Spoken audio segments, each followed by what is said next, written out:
Okay. We go to the next one. Next causes. What is that? Dampness. What is mean by dampness? Presence of moisture in general, you can say. Dampness is generally defined as unwanted and excessive water, or moisture present. This is called as dampness.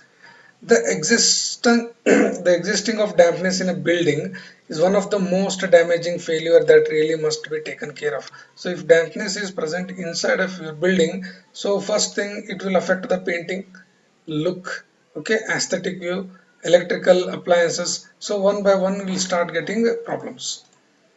In it can cause this dampness can cause damage in brickwork by saturating them. Once the brick starts getting saturated, they lose their strength. Decaying and breaking up of mortar joints. Okay, the mortar joints will start becoming very smooth. Rotting of timber structure means some wooden furnitures are there. If dampness is also there, then rotting will, will takes place. Defecting by corrosion of iron and steel materials, and also destroys the equipments in the building. So dampness will also harm the corrosion as well as equipments in the building. Okay. Dampness also occur when water penetrate through capillaries. Capillaries are nothing but small diameter holes, okay, or cracks between the mortar joints and bricks. So wherever small micro cracks are there in the joints or in the bricks, so before building up a trap moisture behind the hard renders, means what? One small hole present in the hard rock, so it will lead slowly to the capillary rise of water. Okay.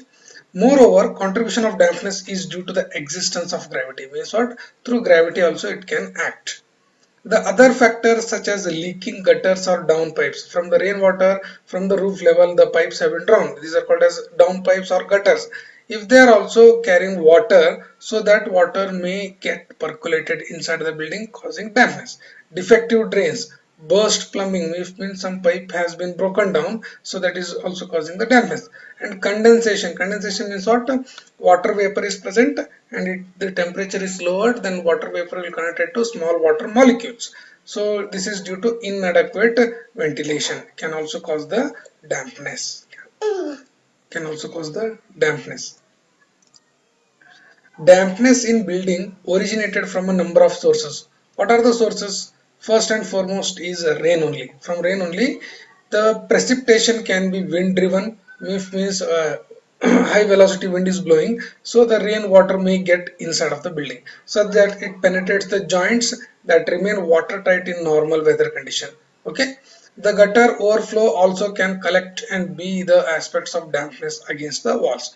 If the rainwater accumulates in the gutters or the downpipes, so the adjacent walls will start getting damp. Okay. Condensation. What is that? The condensation? Humid air means what? Water vapor is present. So that air condenses on cooling surface or within, means what? When cool surfaces are there, okay, cool surfaces are there, so this water vapor near to that one will start get condensed. Okay.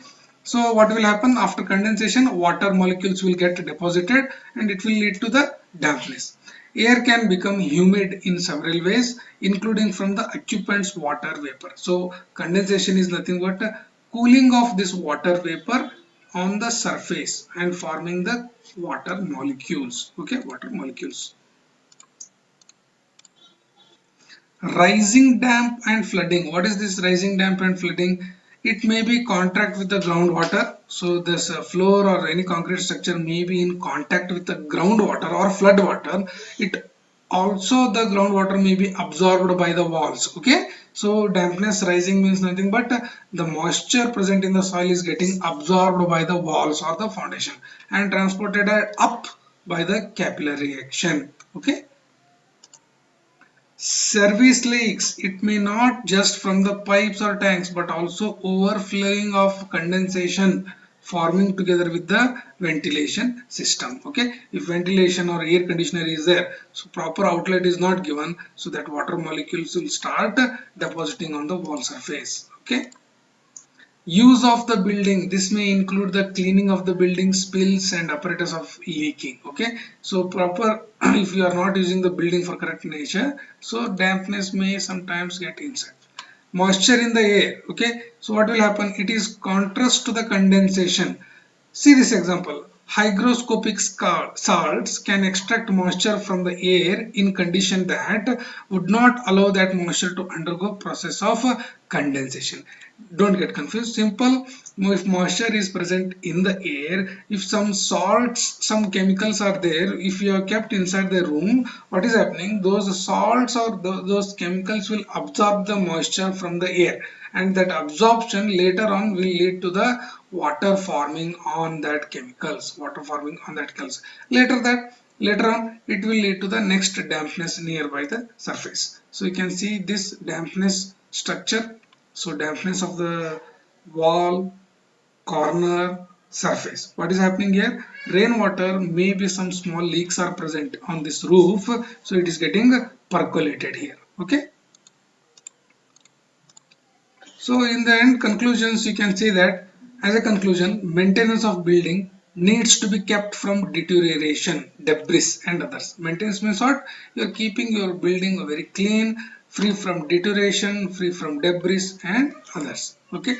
There are many strategies that need to be implemented in order to ensure the efficiency in the building maintenance practices. What are three strategies you can say? Preventive maintenance schedule, preventive maintenance repair plan, okay, emergency repair plans, okay, cosmetic repair plans. These are some of the strategies you can say. Okay. The importance of maintaining the building is it can increase the value of property. So what it will do? Maintaining the building may increase the value of the property to minimize the inconvenience and to ensure the safety among the occupants.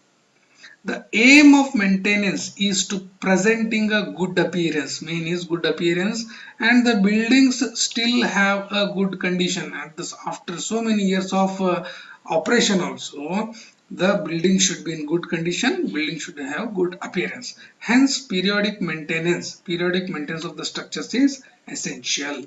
Okay. Now here it should be pointed out that entire buildings are subjected to various forms of defects. We have just now seen various forms of defects, failures, deterioration, variation. Can you give one other example?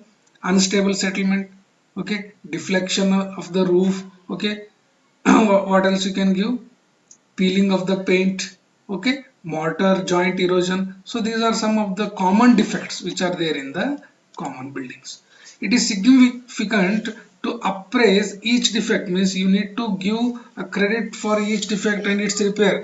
Okay, failure in every part of the building, okay, you should give concentration to every defect and failure in every part of the building and find out the primary cause of each defect and failure, then remedy them correctly. Proper action should be taken. Okay.